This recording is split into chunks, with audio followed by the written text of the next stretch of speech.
નમસ્કાર, આપ જોઈ રહ્યા છો નિર્માણ ન્યૂઝની વિશેષ રજૂઆત અને હું છું આપની સાથે નતાશા। ગતરોજ અમદાવાદમાં બનેલી આગની ઘટના અને તેના પડતા ઘેરા પ્રત્યાઘાત પ્રત્યેક વખતે અમદાવાદ જેવા મોટા શહેરમાં પણ જ્યારે આગની ઘટના બનવા પામે છે, જીવલેણ આ ઘટનામાં અનેક માસૂમ જીવનો હોમાય છે અને આવી પરિસ્થિતિમાં આખરે જવાબદાર કોણ, આ સવાલ ઉઠી રહ્યો છે। આવી જ પરિસ્થિતિમાં કદાચ શાળાઓ પણ મુકાઈ શકે છે। જી હા, આપના માસૂમ ભૂલકાઓ કે જેમને આપને ભણતર લેવા માટે શાળાએ મોકલો છો તેવી ઘણી શાળાઓનો પણ સર્વે સામે આવ્યો છે કે જ્યાં ફાયર એનઓસી આ શાળાઓ પાસે નથી। આવી અનેક વખતે બનતી ઘટનાઓમાં જવાબદાર કોણ? છેલ્લા 10 મહિનામાં આગની ઘટનામાં કુલ 39 લોકોએ પોતાનો જીવ ગુમાવ્યો છે। 3 પ્રોસેસિંગ હાઉસમાં આગ લાગતા 26 જેટલા કામદારો આ આગમાં હોમાયા છે।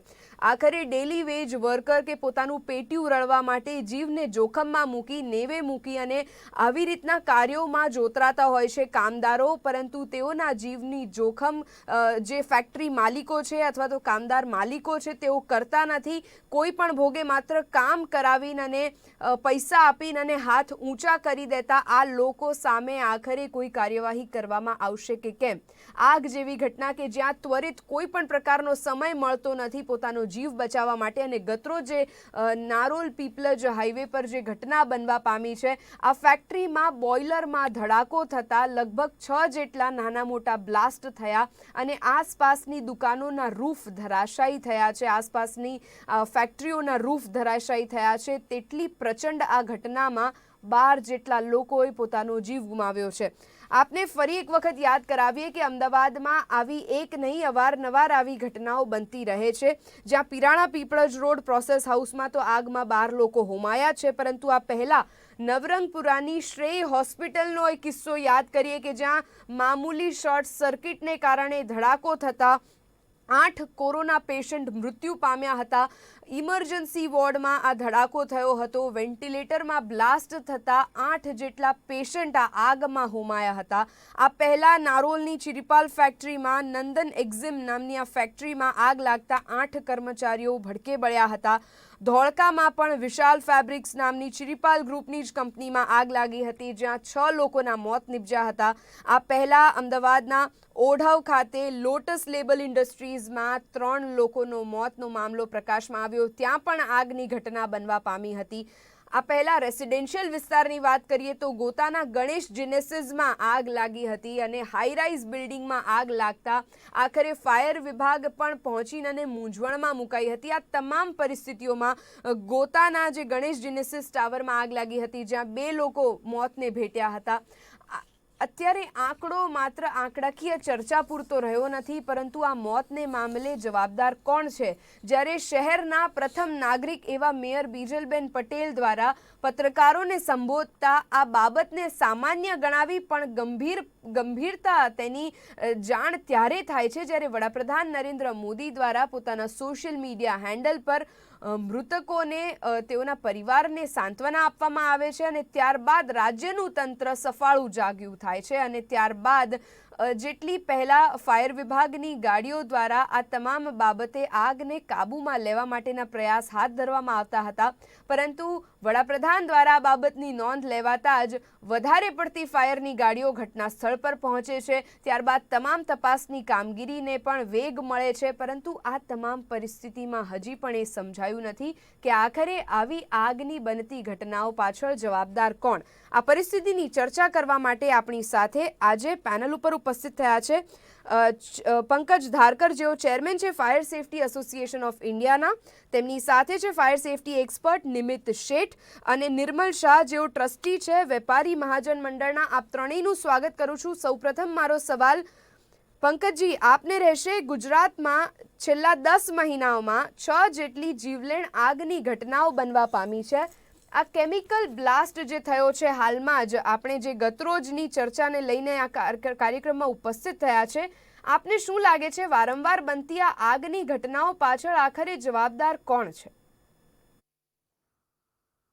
ये बहुत ही दुखद घटना हुई जो कल की हुई, पर ये सामान्य आग नहीं थी। इसके पीछे रीजन कुछ और थे। जो आग आप हॉस्पिटल से कंपेयर कर रहे हैं, ये उस तरह की घटना नहीं थी। ये तो उससे भी ज्यादा सीरियस थी। ये मामला था एक बॉयलर ब्लास्ट से लेके भड़की हुई आग का। बॉयलर ब्लास्ट क्यों होता है? पहले तो जिस तरह से वो बॉयलर लगाया गया, बॉयलर लगाने के कई रूल्स होते हैं, उसको सब तरह से ताक में रख के बॉयलर प्रोडक्शन हाउस के इनसाइड एरिया में लगा गया, जो कि बेसिक लॉज के बिल्कुल विपरीत है।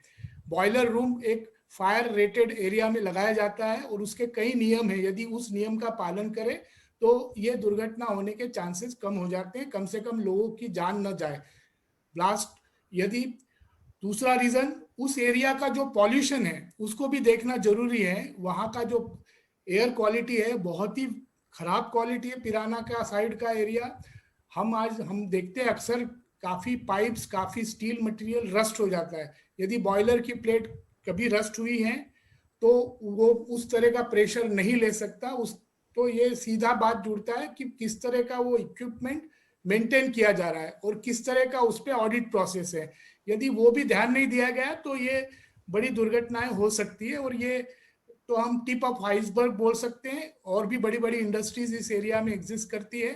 तो जो रख रखाव है हर चीज का, हर इक्विपमेंट का, वो हर वर्ल्ड क्लास स्टैंडर्ड का होना चाहिए, वरना ये और भी सीरियस बातें हो सकती है। इसके अलावा जो मुझे लगता है सबसे इम्पोर्टेंट है, कोई भी यहाँ तो खैर फायर, कल के दुर्घटना के स्थल पे कोई भी फायर से रिलेटेड इक्विपमेंट्स ही नहीं थे उस प्रीमाइसेस में, तो वो चल कैसे रही थी, कैसे परमिशन दी गई, कई चीजें बात करना चाहिए जो शायद हम यहाँ से सॉल्यूशन नहीं दे सकते। मगर गुजरात गवर्नमेंट ने काफी एक्टिवली ये बोला है कि जो 40,000 के करीब फैक्ट्रीज है, वो डायरेक्टर ऑफ इंडस्ट्रियल हेल्थ और सेफ्टी ने एक नोटिफिकेशन जारी किया है कि भाई सारी फैक्ट्रीज में ऑडिट होना चाहिए। आप बताइए ये 40,000 फैक्ट्री का ऑडिट कैसे होगा? कहाँ है लोग इतने हमारे? तो हमारे को बेसिक, हम एफएससीआई के फोरम के थ्रू, आपके थ्रू ये पहुंचना चाहेंगे कि गवर्नमेंट के पास में कि इसके लिए हमें स्किल डेवलप करना है। हमारे यहाँ पे ऑडिट नाम की स्किल ही नहीं है। ये 40,000 फैक्ट्रीज को इंस्पेक्ट करने के लिए टाइम कितना लगेगा यदि 3-4 एजेंसी करती है तो ये बहुत बड़ा मुद्दा है। हमारा नेशनल बिल्डिंग कोड भी ये कहता है कि हर बिल्डिंग का जो भी एनओसी भी हो जाता है, उसके बावजूद उसका रखरखाव बराबर है कि नहीं, इसका रेगुलर 6 महीने से 1 साल में इंस्पेक्शन होना चाहिए, उसकी रखरखाव होना चाहिए। वरना पहले तो इक्विपमेंट बराबर लगना चाहिए, उसके बाद उसका रखरखाव होना चाहिए। यदि ये सारी चीजें व्यवस्थित ढंग से नहीं होती है तो ये दुर्घटनाएं और भी बढ़ सकती है। ये तो मैं मानता हूं कि टिप ऑफ आइसबर्ग है। यदि इसके बाद भी जनता जागरूक ना हो, जो ओनर है वो जागरूक ना हो और गवर्नमेंट जागरूक ना हो, सबका रोल इसमें बनता है, केवल एक आदमी का रिस्पॉन्सिबिलिटी नहीं है। जो फैक्ट्री का ओनर है वो उतना ही रिस्पॉन्सिबल है जितना गवर्नमेंट भी रिस्पॉन्सिबल है। तो सबको यदि साथ में नहीं रखा गया तो ये हमारे लिए बहुत ही दुखद का विषय हो सकता है। और ये केवल दर्शाता है कि हमारे जो बेचारे पुअर लेबर्स है, वो आदमी को ये पता नहीं कि वो कहाँ काम कर रहा है, how safe is his life is, पर ये तो बात तय हो चुकी कि उसकी जान की कोई कीमत नहीं है। यदि 4 लाख का कॉम्पनसेशन दे के इस तरह से छुटकारा सबका हो जाए तो मैं ये मानता हूँ कि ये समस्या बहुत बड़ी समस्या है और इसको गुजरात ही नहीं पूरे कंट्री की ये समस्या है। और इसको हमको, और जैसे कि आपने बोला प्राइम मिनिस्टर ने जो ट्वीट किया उसके बाद में सडनली सब एक्टिव हो गए। आई थिंक ये बहुत बड़े स्केल पे जाना चाहिए। हमारे कंट्री में 55,000 डेथ्स हो रही साल में फायर से रिलेटेड, तो ये कोई छोटा मुद्दा नहीं है, बहुत बड़ा मुद्दा है। और उसके बारे में हमारी जो सोसाइटी एफएससीआई ये काफी जागरूकता का काम कर रही है। और मैं चाहूंगा आपके माध्यम के द्वारा कि इसमें आप जुड़े और लोगों में, ओनर्स के बीच में अवेयरनेस आना चाहिए, लोगों के बीच में अवेयरनेस आना चाहिए। यदि आप अपना फ्लैट खरीदने जा रही है तो आपको बिल्डर को पूछना चाहिए कि इसमें फायर एंड लाइफ सेफ्टी क्या है। जब तक उस लेवल का अवेयरनेस नहीं आता है हम ये इम्प्रूवमेंट नहीं कर सकेंगे कंट्री में। બિલકુલ પંકજજીએ પેનલ ઉપર 2-3 મહત્વના મુદ્દાઓ ગણાવ્યા છે અને તેમાંના 2 મહત્વના મુદ્દાઓ છે કે 40,000 જેટલી ફેક્ટરીઝ છે અને આવી ફેક્ટરીઝમાં કાર્યરત એવા લાખો મજદૂર કે જેઓ દરરોજ પોતાનું પેટીયું રળવા માટે પોતાનો જીવ જોખમમાં મૂકે છે કે કેમ તેઓને ખુદને નથી ખબર, પરંતુ ફેક્ટરી માલિકોને તો ખબર છે કે તેઓના ફેક્ટરીમાં જેટલી સાધન સામગ્રીઓ વાપરવામાં આવી રહી છે આ સાધન સામગ્રીઓનું સમયાંતરે મેન્ટેનન્સ થાય છે કે કેમ। આ ઉપરાંત કોઈ પણ ઇમારતને બનાવી ચલાવી દીધા બાદ શું તેનું મેન્ટેનન્સ અને તેના મેન્ટેનન્સની કામગીરી માટે જે તે કરતા ધરતાઓ છે તેઓ જવાબદારી લઈ રહ્યા છે કે કેમ, અને મેન્ટેનન્સ થઈ રહ્યું છે કે કેમ? કારણ કે આવી વારંવાર બનતી ઘટનાઓમાં જેમ પંકજજીએ જણાવ્યું તેમ કે ગતરોજની ઘટના માની લઈએ કે માત્ર એક ટીપ હતી આઈસબર્ગની, એટલે કે માત્ર એક નાનકડી બાબત બનીને ન રહી જાય, પરંતુ આ ઘટના એટલી જ વિસ્તૃત છે જેટલી આપણે તેને સમજવાનો પ્રયાસ કરીશું. જ્યારે 24 જેટલી ફાયરની ગાડીઓ દ્વારા આ રેસ્ક્યુ ઓપરેશનમાં 8 થી 8.5 કલાકની જહેમત ઉઠાવ્યા બાદ આખરે 11 જેટલા લોકોને રેસ્ક્યુ કરવામાં આવ્યા, 11 થી 12 જેટલા લોકોને રેસ્ક્યુ કરી, જેમાંથી 9 જેટલા લોકોની હાલત હજી પણ હોસ્પિટલમાં ગંભીર છે. ફાયર સેફટી એક્સપર્ટ તરીકે નિમિતજી, આપ શું કહેશો? કારણ કે આવી વારંવાર ઘટનાઓ બને છે. આવી ઘટનાઓ બનતા લોકો તેને 2 થી 3 દિવસ ચર્ચામાં લે છે, વાગોળે છે, ત્યારબાદ બધું બાષ્પીભવન થઈ જતું હોય છે. આવી પરિસ્થિતિમાં ફેક્ટરી માલિકો પણ તેટલા જ જવાબદાર છે, કારણ કે તેઓના ફેક્ટરીમાં, જેમ ગતરોજની ઘટના બની નારોલની ઘટના, કે જ્યાં ફેક્ટરી એટલે કે ફાયર સેફટીના કોઈ પણ પ્રકારના સાધનો નથી. ઇનફેક્ટ આ જે કેમિકલ ફેક્ટરી ચલાવવામાં આવી રહી છે તેનું પણ કોઈ લીગલ પેપર વર્ક થયેલું નથી. હવે આમાં તેટલી જ જવાબદારી ફેક્ટરી માલિકની છે જેટલી કોર્પોરેશનની પણ સામે આવી રહી છે.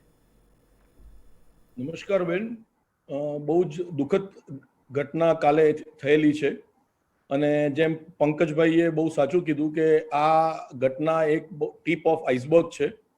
આ વારંવાર થાય છે. રોજ હિન્દુસ્તાનમાં ક્યાં ને ક્યાં આ થઈ રહ્યું છે.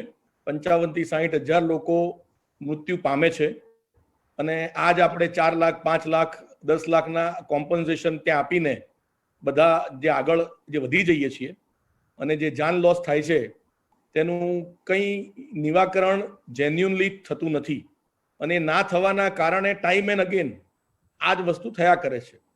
હવે જે આ ઘટના થઈ નાનુ કાકા જે એસ્ટેટમાં, જે સાહિલ એન્ટરપ્રાઇઝ કરીને કંપની છે, તેમાં બોઇલર બ્લાસ્ટ થવાથી થઈ.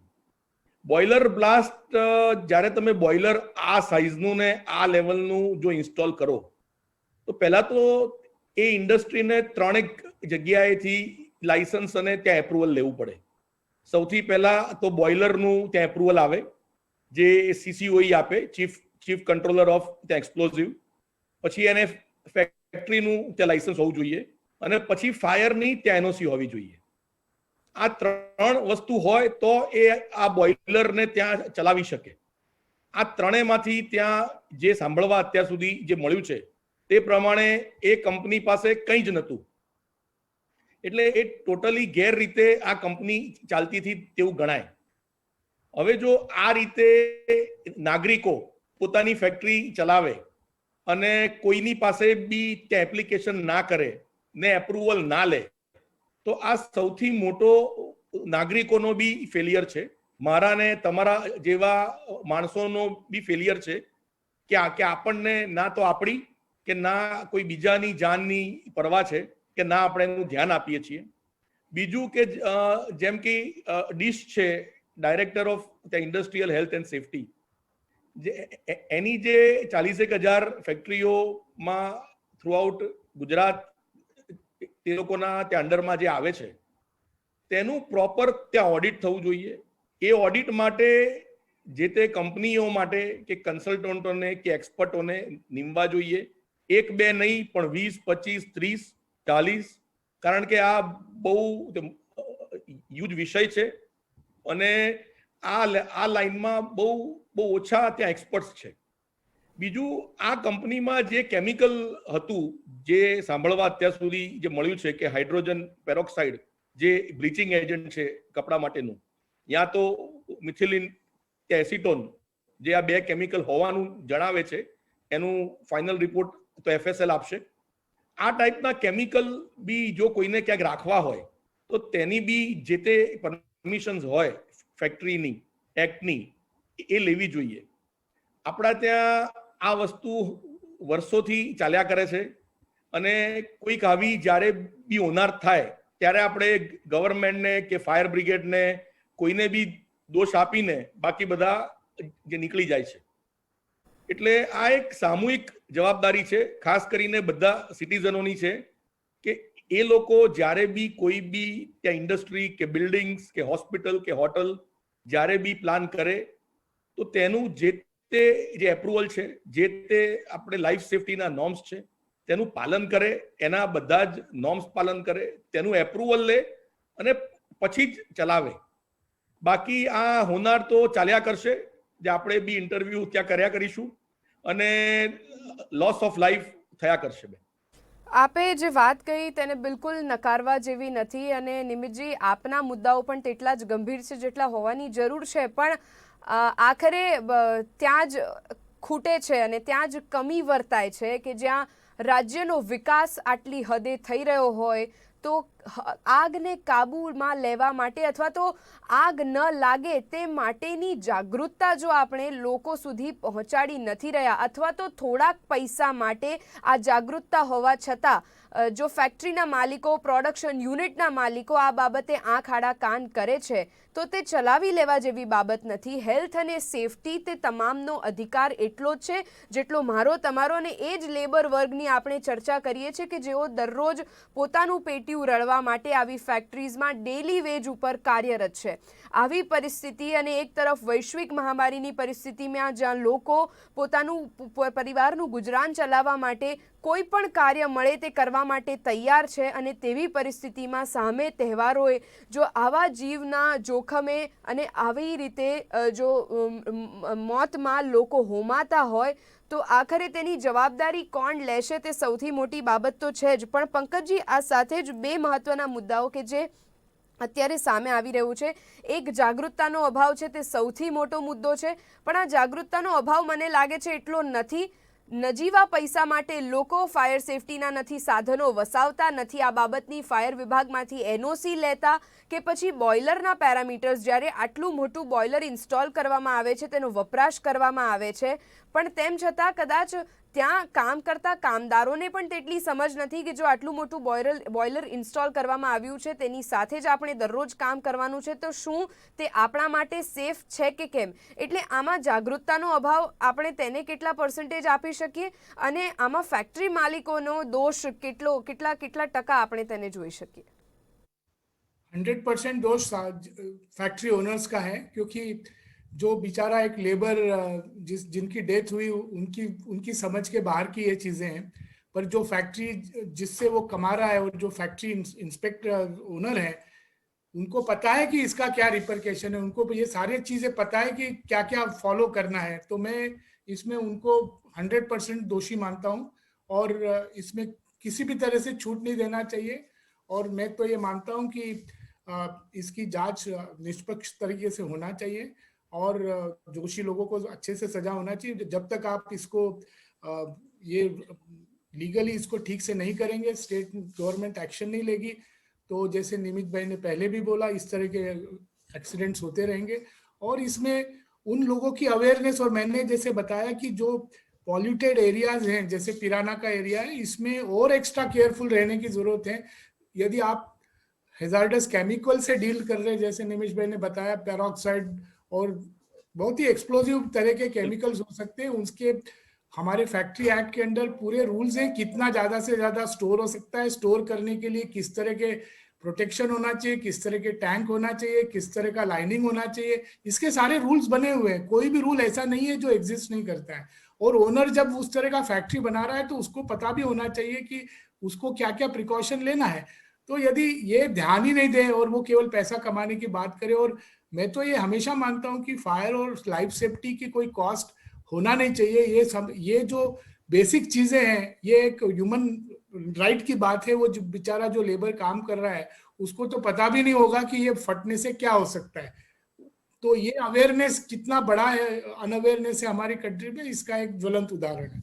બિલકુલ, મતલબ જે બે સવાલ હતા કે એક તો દોષ કોનો છે, ફેક્ટરી માલિક, અને ખાસ તો જે ગતરોજની ઘટના બની છે આ ઇન્ડસ્ટ્રીયલ એસ્ટેટ, ક્યાંય પણ તેનું પેપરવર્ક નથી કરવામાં આવ્યું, નથી ફાયર સેફટીના સાધનો ઇન્સ્ટોલ કરવામાં આવ્યા, ટોટલી ઇલીગલ. જ્યારે લોકો, નિમિતજી, જે લોકો આ વિસ્તારને, આ ઇન્ડસ્ટ્રીયલ એરિયાને નજીકથી જાણે છે, અંદરથી ઓળખે છે, તેઓના જણાવ્યા મુજબ તો આવા કેટલા અઢળક કારખાનાઓ છે કે જ્યાં દરરોજ આવી રીતે રિસ્ક લઈને આ કેમિકલનું ઉત્પાદન થાય છે, તેનું વેચાણ થઈ રહ્યું છે. જો કે લગભગ આપણે માની લઈએ કે બધા ઇલીગલ લીગલ નહીં હોય, પરંતુ અંદર ખાને જે લોકો પાસે જાણકારી છે તેઓ દ્વારા કહેવામાં આવ્યું છે કે આ બધું જ તંત્રની રહેમ નજર હેઠળ થાય છે. અને આવી પરિસ્થિતિમાં સવાલ લોકોના જીવનો છે, એ કામદારોના જીવનો છે કે જેઓ પોતાનું પેટીયું રળવા માટે આ ફેક્ટરીઓમાં, આવી પ્રોડક્શન યુનિટમાં પોતે કાર્યરત છે. બીજું અત્યારે સવાલ એ ઉઠે છે કે થોડાક આપણે પાછળ જઈએ, આ જ કોવિડની પરિસ્થિતિમાં જ્યાં ગંભીરતા એટલી હતી કે હોસ્પિટલોના બેડ ખૂટી પડે તેવી પરિસ્થિતિમાં લોકોએ ખાનગી હોસ્પિટલોમાં પણ સારવાર લેવાનું વિચાર્યું. અને શ્રેય હોસ્પિટલનો આગકાંડ આપણને ખબર જ છે કે જ્યાં 8 લોકો કે જેઓ કોરોનાની સારવાર લેવા માટે હોસ્પિટલમાં હતા, તેઓ આ આગકાંડમાં હોમાયા હતા. તેઓના પરિવારજનો દ્વારા જે તે દિવસે ડેડ બોડી એટલે કે શવ પણ લેવાનો ઇનકાર કરવામાં આવ્યો હતો. પરંતુ તે પરિસ્થિતિમાં શું થયું? 4 દિવસ તે મામલો આગળ વધ્યો અને ત્યારબાદ બધું શાંત થઈ ગયું. આવી જ પરિસ્થિતિ ગઈકાલની વાતમાં આપણે કરીએ તો આવું જ થવાનું છે. પણ આવું ક્યાં સુધી થતું રહેશે તેવો હવે સવાલ પબ્લિકમાં ઉઠી રહ્યો છે, પ્રજામાં ઉઠી રહ્યો છે.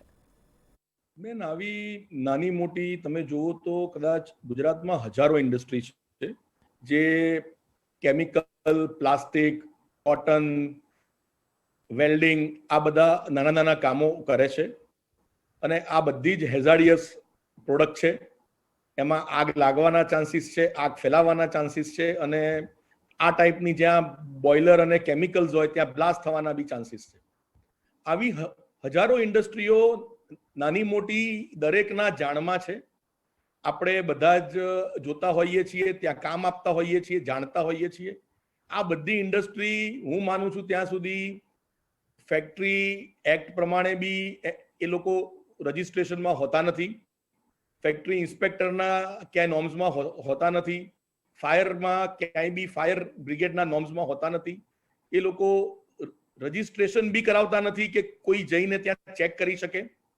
અને બધાને ખબર છે આ જે બી ફેક્ટરીઓના માલિક છે, કે જે બી બિલ્ડર છે, કે જે બી હોસ્પિટલના માલિક છે, બધાને બહુ સારી રીતે જાણ છે કે કયા લોઝ, ફાયર સેફટીના કયા નોર્મ્સ, લાઈફ સેફટીના કયા નોર્મ્સ, સિક્યોરિટી માટેના કયા નોર્મ્સ પાલન હોવા જોઈએ. એ લોકો આનું પોતાના પૈસા બચાવવા માટે જ તે ઉલ્લંઘન કરે છે. અને બીજા નિર્દોષ જે કામ મજદૂર હોય છે તેમની જાનને જોખમમાં મૂકે છે.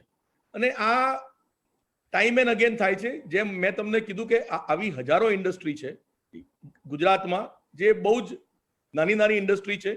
નાના નાના ગોડાઉનોમાં ચાલે છે, નાના નાના જે એસ્ટેટોમાં ચાલે છે, જેનું કોઈ પ્રોપર રજિસ્ટ્રેશન બી નથી.